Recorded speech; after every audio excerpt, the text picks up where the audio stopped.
right, as always, that was our good friend Colin Cow with his song Podcast. This is Steve Shoney. I am the city manager for the city of Upper Arlington. I am here today with my sidekick, Darren Shulman. Darren? I am the city attorney, and I have to accept the sidekick title because I have yet to book a guest. Yes. That's my graduation checklist? I think Brian, how many guests should he have to have before he becomes 5? Brian's saying 5. Producer Brian, I thought we were friends, man. Now he's got 6. All right, 6 it is. Accepted before you can raise it again. So we are here with a very special guest today, someone who I've had the opportunity to work with a couple times in the past. Is I think one of the nicest people I've met in the community, one of the most community-oriented people that I've met in Central Ohio, and kind of a legend in parts of Central Ohio, and particularly our restaurant business. Cameron Mitchell. Welcome, Cameron. Thanks, Steve. Glad to be with you guys today. So we walked through with you our kind of base introduction of what you're going to face today.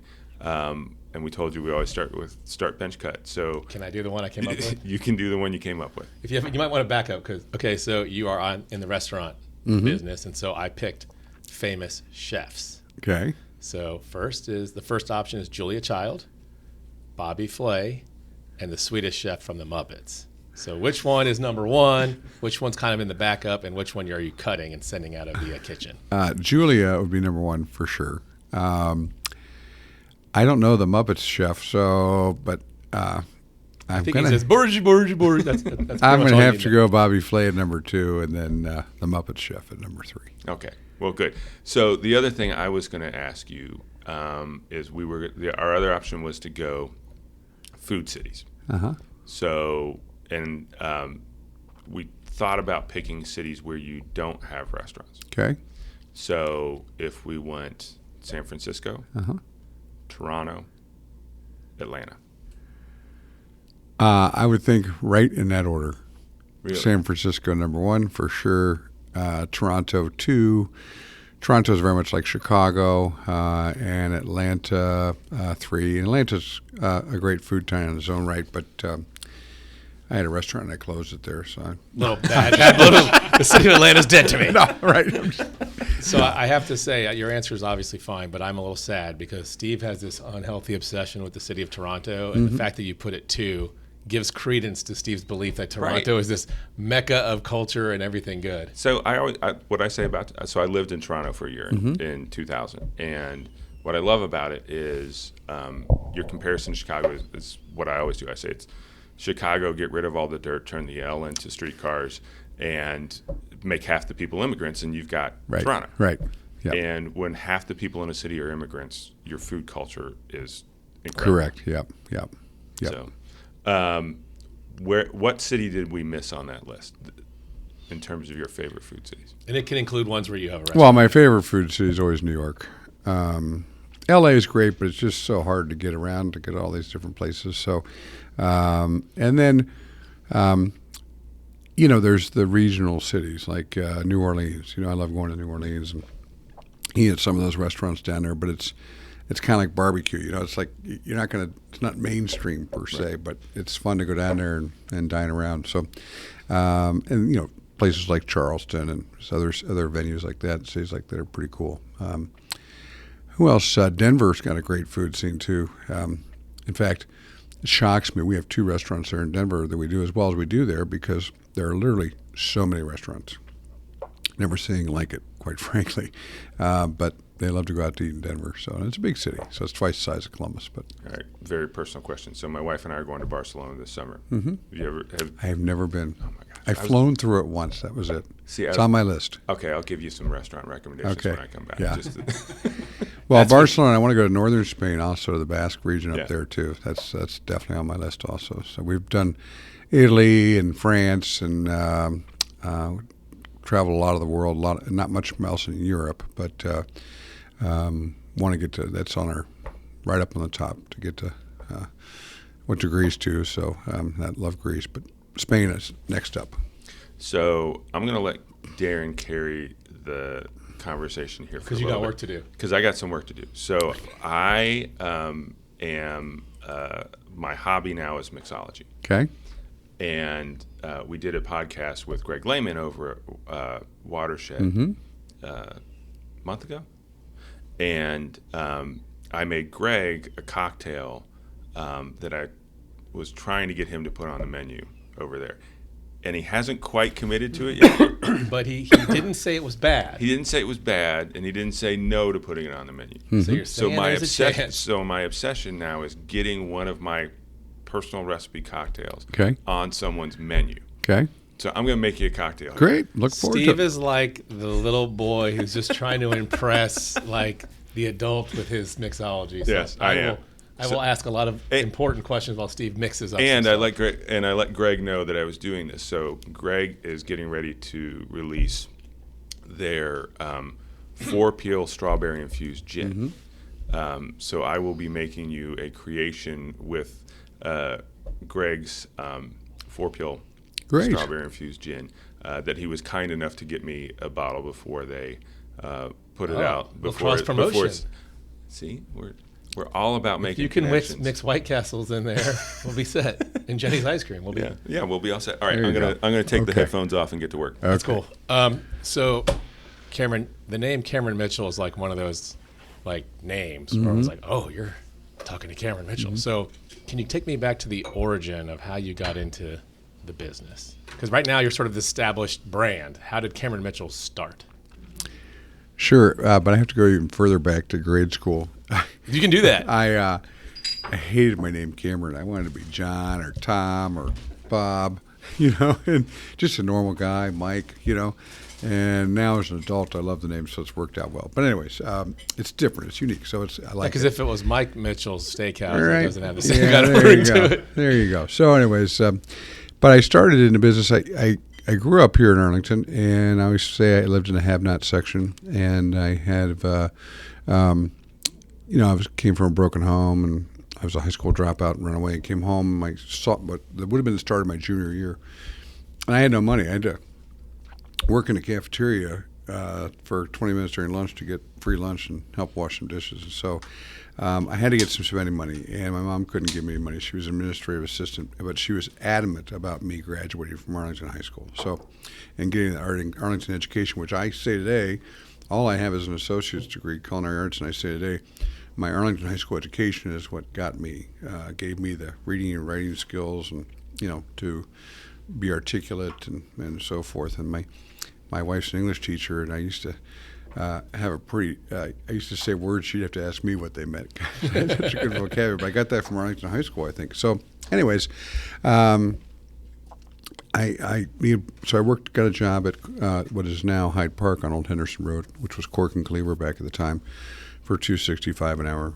as working washing dishes. And I worked my junior and senior year just for beer money and living at home with mom and I kind of liked what I was doing, but it wasn't, it was just a job more than anything. But we had fun. Restaurant business has always been fun. And so I didn't go right after college right away because I didn't know what I wanted to do. And this time reminds me of this. I drive around to see all the banners of where all the kids are going to college. We had ours out in front of our yard for years and with our kids. And so it always reminds me of that time. And I was working 2 jobs. I opened Max and Irma's at the time, which was on Kenny Road, and I was 18, and I was struggling with attitude, and I was lazy, and just not a boy, not a man, going nowhere, and living at home, working for beer money. And so I got suspended for 3 days for being late and put on 30 days probation, and I came back from that probation period from my suspension during that probationary period. And it was Max and Irma's that back in those days was just packed to the gills, and it was pandemonium. Friday afternoon in the kitchen, I was working a double shift that day, AM cook, PM host, and time froze. I had an epiphany. I said, "This is what I'm going to do the rest of my life. I love this." So I went home that night after my double shift, wrote out my goals. I woke up my mom. I said, "I want to be president of a restaurant company." By the time I was 35, I was going to go to the Culinary Institute. I'm 18 at the time. I'd heard of that school.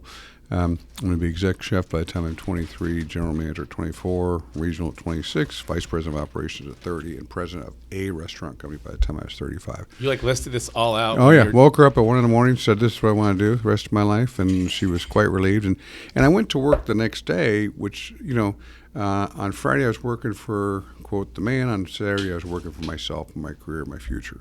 On Friday, I had the lousiest attitude. On Saturday, I had the best attitude.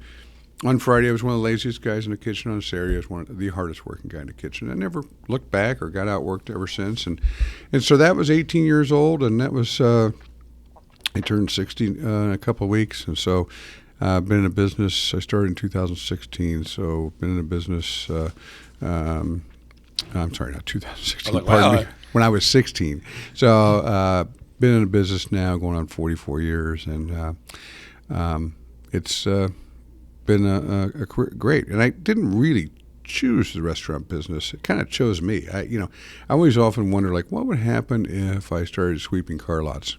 When I own a bunch of car dealership in the world. Yeah, I don't know. That's an interesting question, but I fallen in love with the restaurant business when I was 18, and I'm still in love with it today. I tell my wife every morning I'm going to work, but I haven't gone to work in 30, 40 years. Did you hit those milestones on that piece of paper? Yeah. Pretty Oh, close? okay. I beat it. Well, because I opened our first restaurant when I was 30, so became president of a restaurant company effectively then. It was never about opening a restaurant. It was always about birthing a company, and I wanted to run a company. And it's been a cool story, too, because, we opened up Cento downtown, our fine dining Italian restaurant in German Village in July. And that'll be our 100th restaurant we've opened since we started and opened the first one in 1993. So what was the first one? Cameron's are Worthington up here on Linden Okay, West. And then so we've opened 100 restaurants since. We've closed 14 over the years. That's not bad over 30 years. And we sold 22 of them to Ruth Chris Steakhouse in 2008. So we'll have 64 here after Cento opens up, and coast to coast from L.A. to New York City and Chicago. We're opening Las Vegas next 2 weeks from now. I'm leaving 2 weeks from Thursday for that opening. I know where I'm eating next time I go to There you Vegas. go. Now I have There you another go. excuse There to you go. go. So How do you go from a guy cleaning up being a host and working in the kitchen to opening up a restaurant? Because you have to have, I assume, capital. Do you get investors? Do you have a concept? Yeah. Like, how do you kick that off the ground? Well, so I had a very good pedigree. I was lucky because I started as a dishwasher, worked my way up from the bottom, went to the top culinary school in the world, and graduated from there and became executive chef, sous chef, and executive chef. And then from there I became general manager because it was part of my career path, and and I've always had a good business mind and so forth. And funny story there, there was a mutiny on the Bounty there. I was not a very good leader back then. And so a bunch of employees came to my boss's office and said, either he's going or we're going. And he said, fortunately, he's not going anywhere, and I don't want you going anywhere. Let me take care of it. So he told me about that meeting. It was very hurtful for me and so forth, but it was that one of those things you never forget, bumped me in the right direction and really turned my whole leadership approach around. And I started studying books and leadership and realized, this is such a people business, and I needed to endear the people to, my leadership. And so, that kind of took its, course, and I honed my leadership skills, and I started to oversee multiple restaurants, and I was involved in the development of those restaurants, the menu development, the concept development, the construction, all the lease, the raising capital, and so forth. So I got that education too, and then when I hit my head on the ceiling there and had this other epiphany that I was going to start my own restaurant company, because I felt I wasn't going to become president there, and I didn't want to go, and so I left and started my own company. So I had that 12 years of education and self-study and tutelage and so forth that helped me get in a position of where I was, and I still say, back then we were kids running restaurants. I was 30, and we built a few at that point. But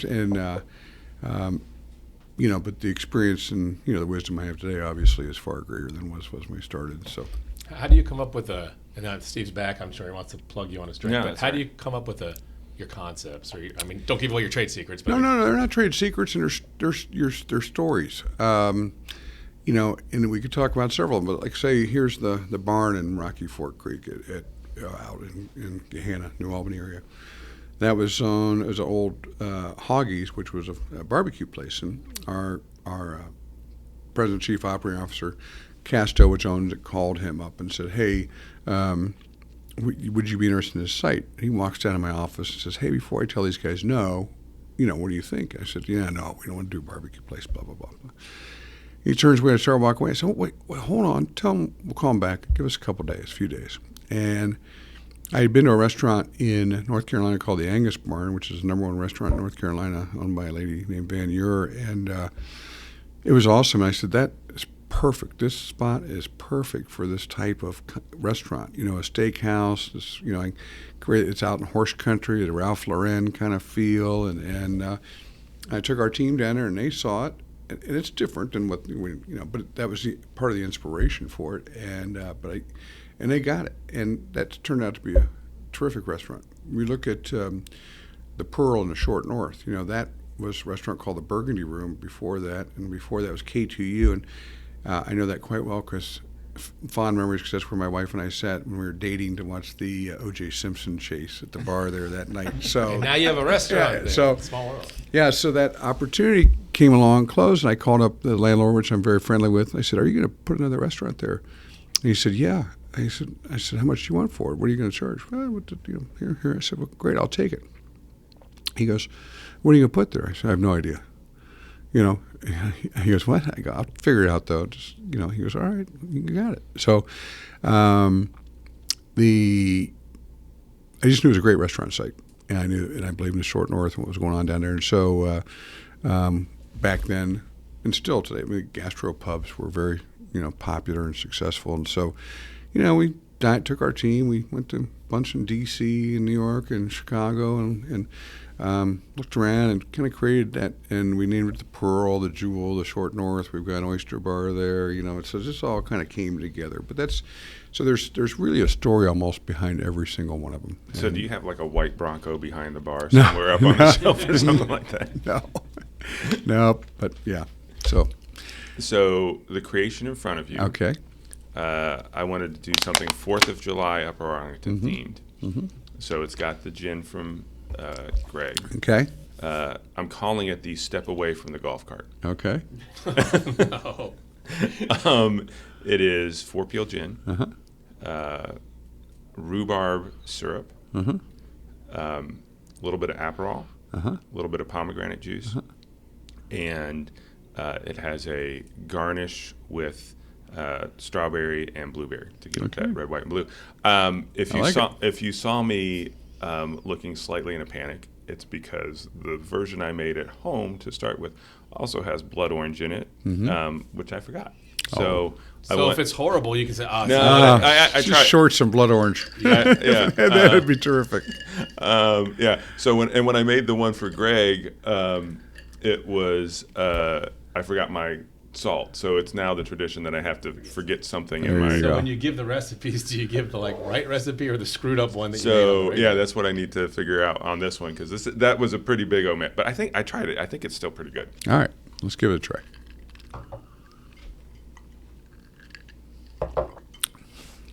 Yeah, could use a little orange, but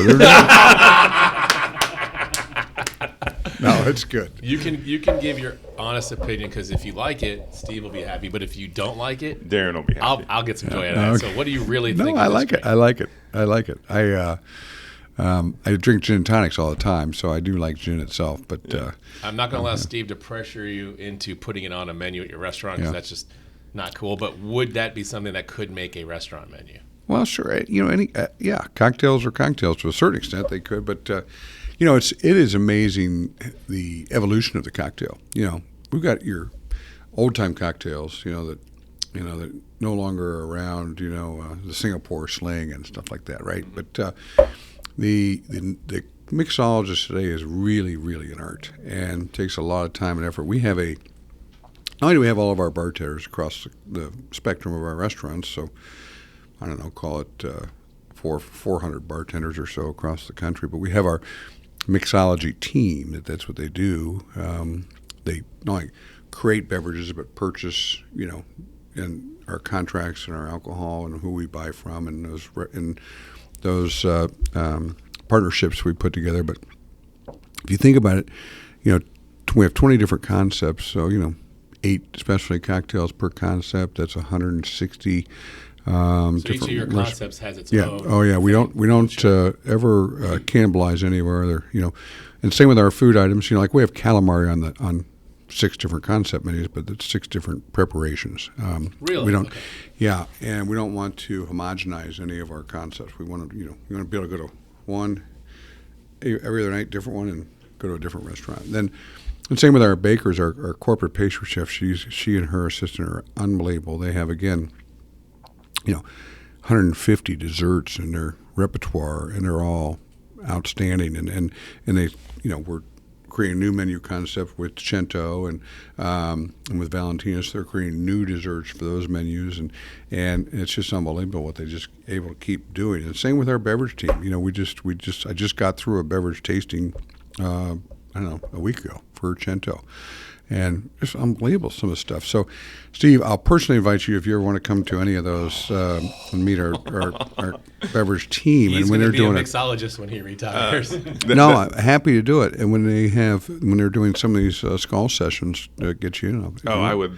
Just look at this dude's face. Like I'm we're about on, to cry right we're now. on the radio, so you can't tell. But And I can, in all seriousness, the first time I had a cocktail that I was like, okay, there's something different to how they do this was at Hudson. Mm-hmm. Was at Hudson 29 down on Lane Avenue. And my wife and I, every Wednesday night, for a number of years, do happy hour. Mm-hmm. That's nice. Yeah, and so we go different places Right, around sure, town. sure. And, typically just sit at the bar, and we sat at the bar, and one of your bartender mixologists just got talking to us, and we said, hey, make us something that you really like. Mm-hmm. And he went off menu a little bit and walked us through everything he was doing, and it was 2 things. It was the creativity, it was the attention to detail, and it was the pride in the creation and the service. Mm-hmm. Mm-hmm.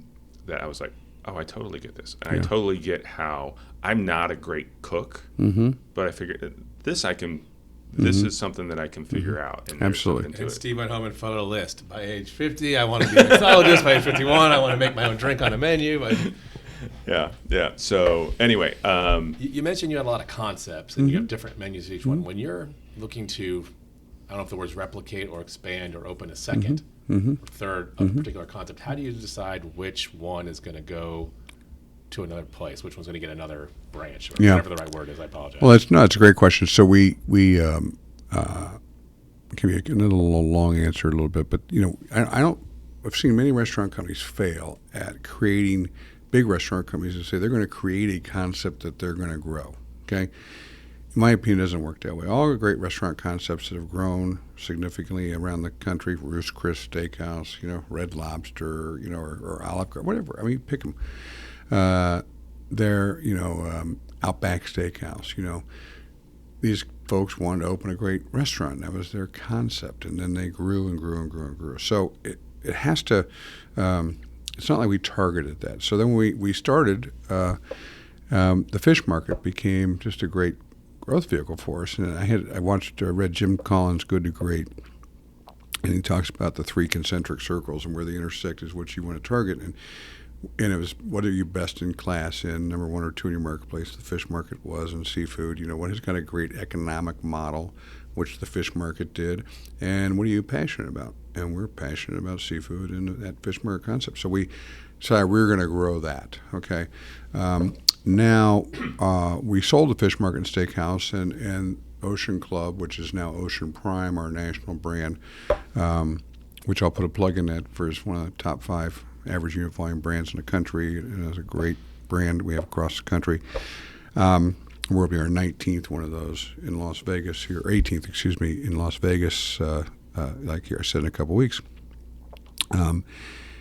It's got a great economic model. It's best in class in that high-end steak seafood concept, obviously by its volumes and so forth. And we're very passionate about it, so we started to grow it. And now we're at that same cusp. We feel like we have 4 brands that we want to potentially take on the road. One is Del Mar, which we opened in Naples, which is different than one here in Columbus. It's a Mediterranean concept. Really cool, really great. I just love the name Del Mar, so I took it for the time being. I figured I'll change this name up here. And we're actually opening up in Columbus, Del Mar at Easton, where Bon V was. So that would be that same concept. And we've got one in Palm Beach we're negotiating a deal on now. So then we just opened our third Pearl, which is our first one out of town in Tampa. And it's doing very, very well. I opened up a couple months ago, 2.5 months ago, and just off the charts, doing very well so far. And so we think we could build more Pearls. That's more of an urban kind of location. And then we've been very successful in Columbus with our Avenue Steakhouse, and one in Grandview, one in Dublin, and then the Hudson 29 in Arlington and out in New Albany.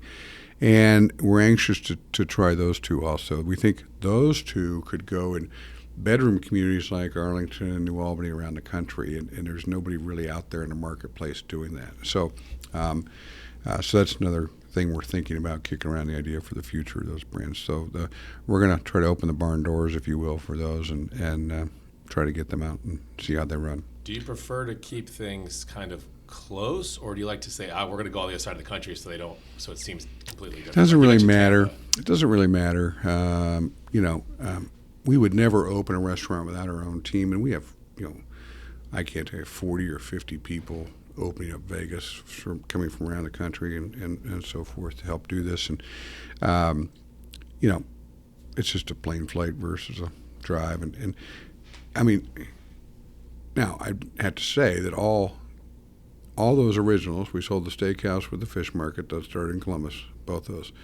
We have Ocean Prime started in Columbus as Ocean Club. And then all these started in Columbus also, with the exception of Del Mar, the new model, which we did in Naples. But we have an Ocean Prime down there. We're down there quite a bit, and that team ran that. So, and we got a great contingency of Columbus folks in Naples. So it's kind of a second home market for us. Is it like giving up your baby when you sell one?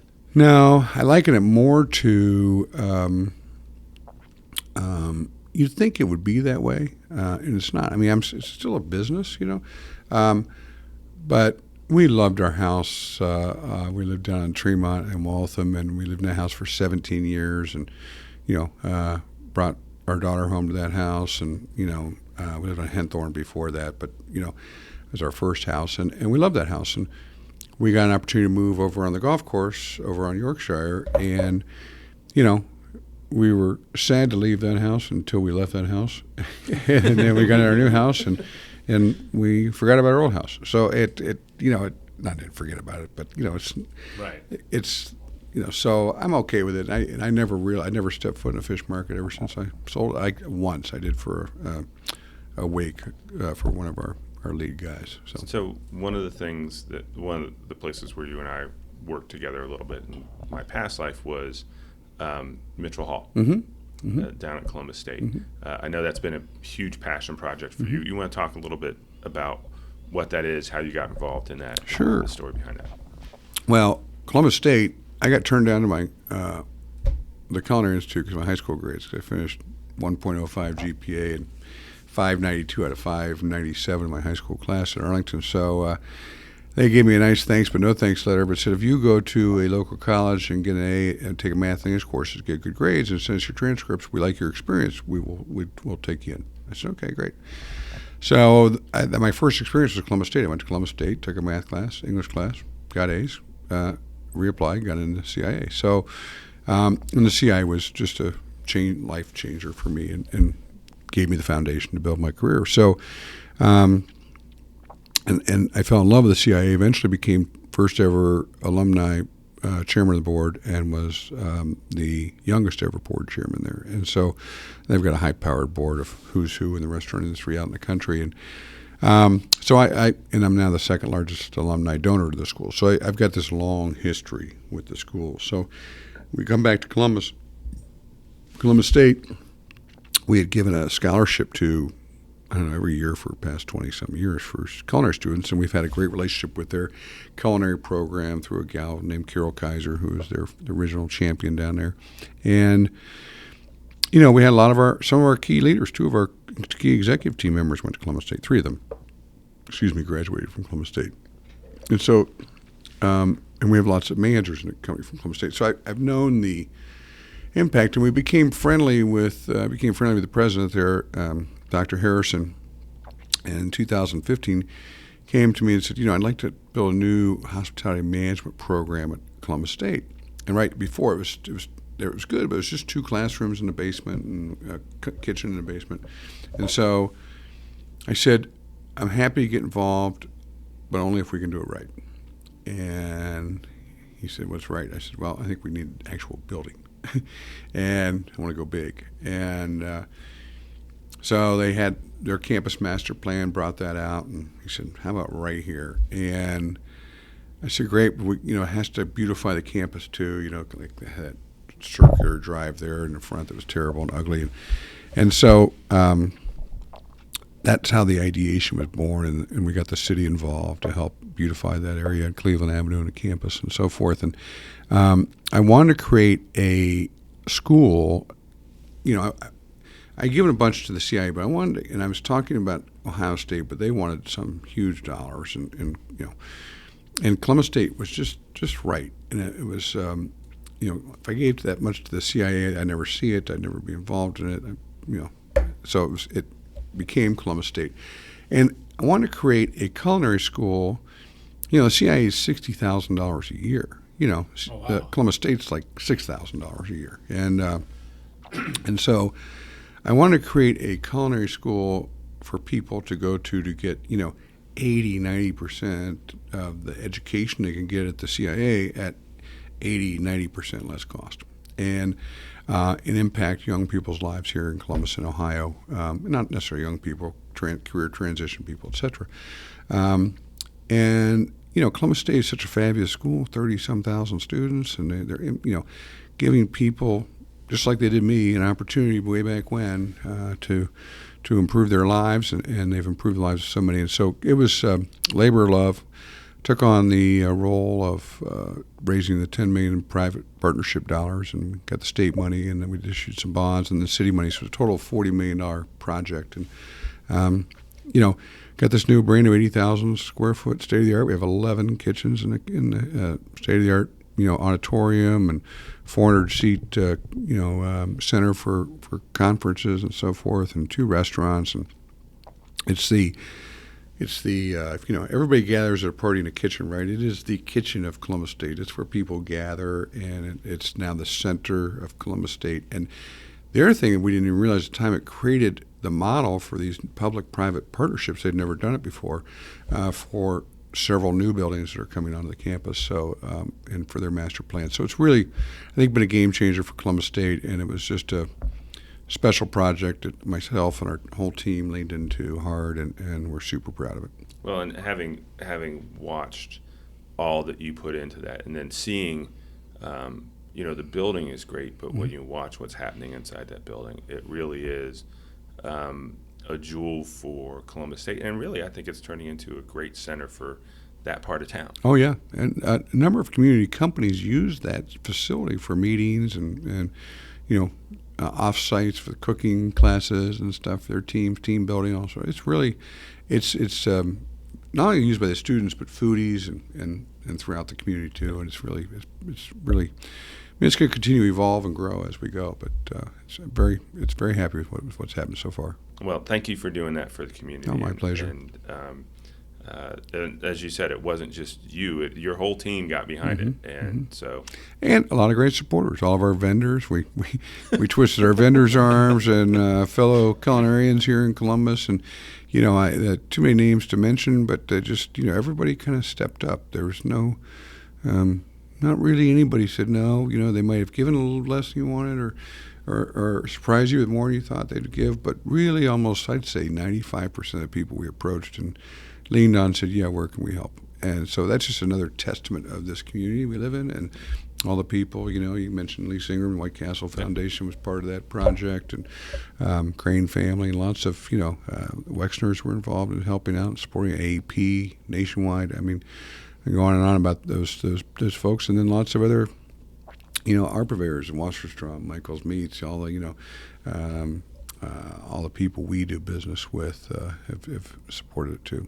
Yeah. Well, and I should also say, a lot of those names that you just mentioned are also folks those who have a deep Arlington tie are the same folks who helped fund our community center. I think you included, Mm-hmm. and you and your wife.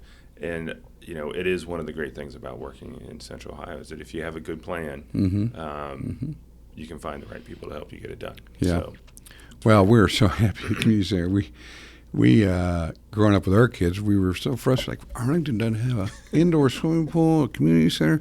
So we used to go up to Worthington and invade theirs and with our kids in the wintertime and stuff. And it's so happy to, maybe one of these days I'll have grandkids here, but to help support that center. And so happy it's finally coming along and for generations to come in Arlington here.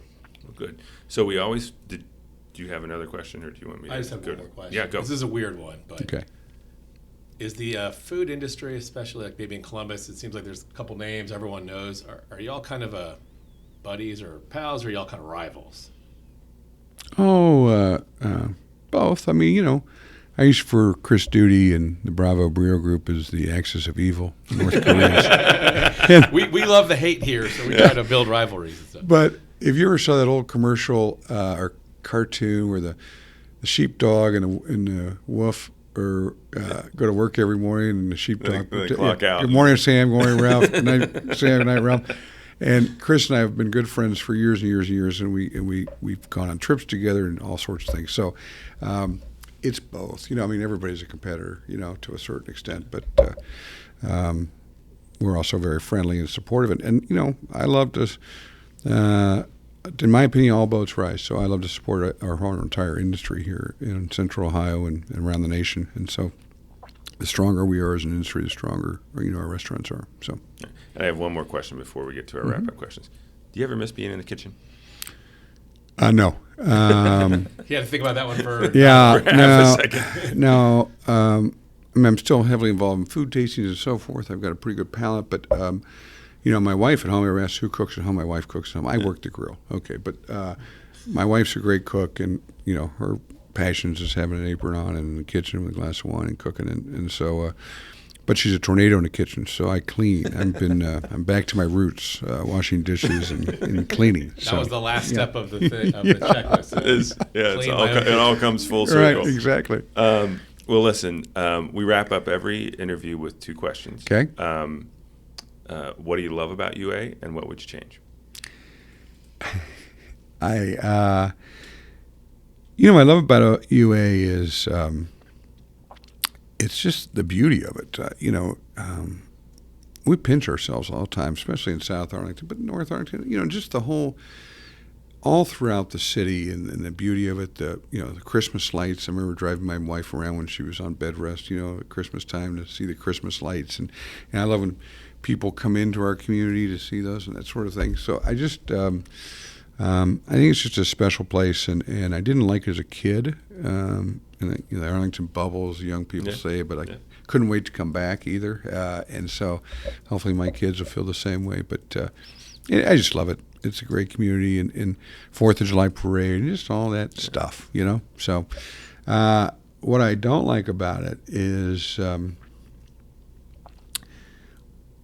Well, it's kind of petty, but the 25-mile-an-hour zone on Trina. I got pulled over. A cop jumped out at me one day, points at me. He's got the gun in the hand, points at me to pull over. He says, "Do you know how fast you were?" I said, "Yeah, I was going 35. I go, "What do you pull me over for?" He goes, "This is a 25-mile-an-hour zone." I started arguing. Like, I've lived here all my life. This is not a 25-mile-an-hour zone. If it is, it shouldn't be. He started laughing at me, and finally said, "Get moving."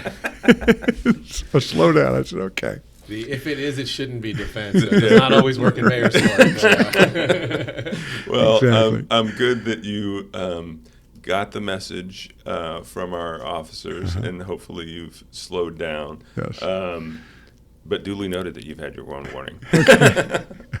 So, listen, Cameron, thanks for coming on. Really appreciate it. Appreciate everything you do for the community, both inside UA and out. I'm feeling hungry right now, so we'll have to figure out Which one of the concepts? which one of the concepts we're going to go hit. Hey, let's go one more thing real quick for wrap up. I should have said our schools, are awesome. I just went to a retirement dinner with my 3 kids for 2 teachers from Jones that they were really close to, and down at the Ivory Room we hosted for them, and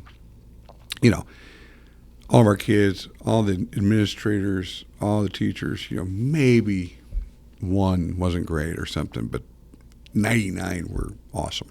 And that new high school, that was just, tremendous for the community, the new schools, and all the refurbishment, that levy we passed is another great testament to our community. Yeah, I will say, when my second is finishing up his junior year, like right now, I think he's out because he was just texting me. And so I've never run across anybody who you felt like they just didn't care. Right. You may not agree with everything, right? But they're coming at it from the right place. Yep, exactly. And that's to have that. Not everybody has that wonderful experience with their school. So thank you for mentioning that as well. Yep. Again, thanks for coming on. Look forward to seeing you around, and I will take you up on coming down and hanging out with your mixology. We'll team. put it You might have together. just said that flippantly, but like Steve, seared in his brain. He's going to be at your house every day if you don't follow. Nope, and we'll send you home with some good recipes too, so All no right. problem. All right, sounds All right, good. take Thanks so care. much. Thanks, sir.